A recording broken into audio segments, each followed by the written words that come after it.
Albert Einstein once said, everybody's a genius. But if you judge a fish by its ability to climb a tree, it will live its whole life believing that it is stupid. Ladies and gentlemen of the jury, today on trial we have modern day schooling. Glad you could come. Not only does he make fish climb trees, but also makes them climb down and do a 10-mile run. Tell me, school, are you proud of the things you've done?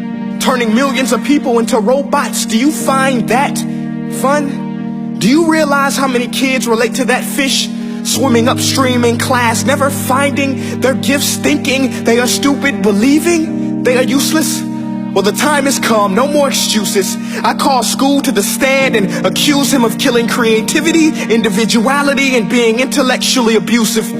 He's an ancient institution that has outlived his usage. So, Your Honor, this concludes my opening statement, and if I may present the evidence of my case, I will prove it. Proceed. Exhibit A.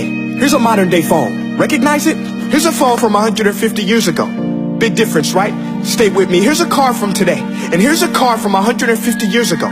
Big difference, right? Well, get this. Here's a classroom of today, and here's a class we used 150 years ago. Now ain't that a shame? In literally more than a century, nothing has changed. Yet you claim to prepare students for the future?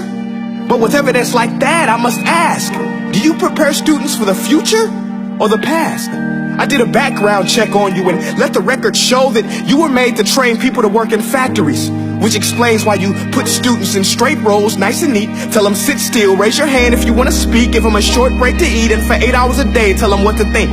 Oh, and make them compete to get an A letter which determines product quality, hence grade A of meat. I get it. Back then, times were different. We all have a past. I myself am no Gandhi. But today, we don't need to make robot zombies. The world has progressed. And now we need people who think creatively, innovatively, critically, independently, with the ability to connect. See, every scientist will tell you that no two brains are the same. And every parent with 2 or more children will confirm that claim.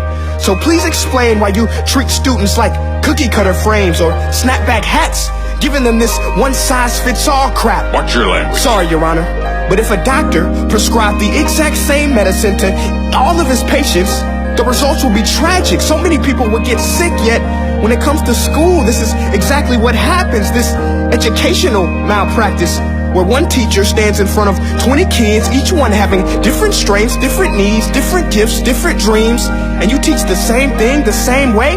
That's horrific.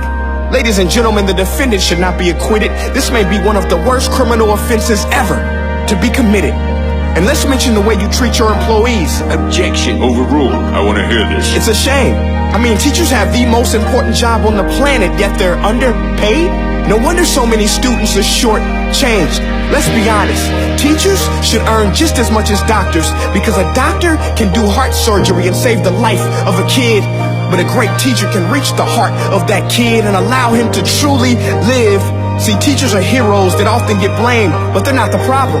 They work in a system without many options or rights. Curriculums are created by policymakers, most of which have never taught a day in their life. Just obsessed with standardized tests. They think bubbling in a multiple choice question will determine success.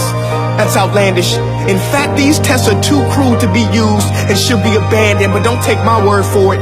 Take Frederick J. Kelly, the man who invented standardized testing, who said, and I quote, "These tests are too cruel to be used and should be abandoned." Ladies and gentlemen of the jury, if we continue down this road, the results will be lethal. I don't have much faith in school, but I do have faith in people. And if we can customize healthcare, cars, and Facebook pages, then it is our duty to do the same for education, to upgrade and change and do away with school spirit, because that's useless. Unless we're working to bring the spirit out of each and every student, that should be our task. No more Common Core. Instead, let's reach the core of every heart in every class. Sure, math is important, but no more than art or dance. Let's give every gift an equal chance. I know this sounds like a dream, but countries like Finland are doing impressive things. They have shorter school days. Teachers make a decent wage. Homework is non-existent, and they focus on collaboration instead of competition. But here's the kicker, boys and girls. Their educational system outperforms every other country in the world. Other places like Singapore are succeeding rapidly. Schools like Montessori, programs like Khan Academy. There is no single solution, but let's get moving. Because while students may be 20% of our population, they are 100% of our future. So let's attend to their dreams, and there's no telling what we can achieve. This is a world in which I believe, a world where fish are no longer forced to climb trees. I'll rest my case.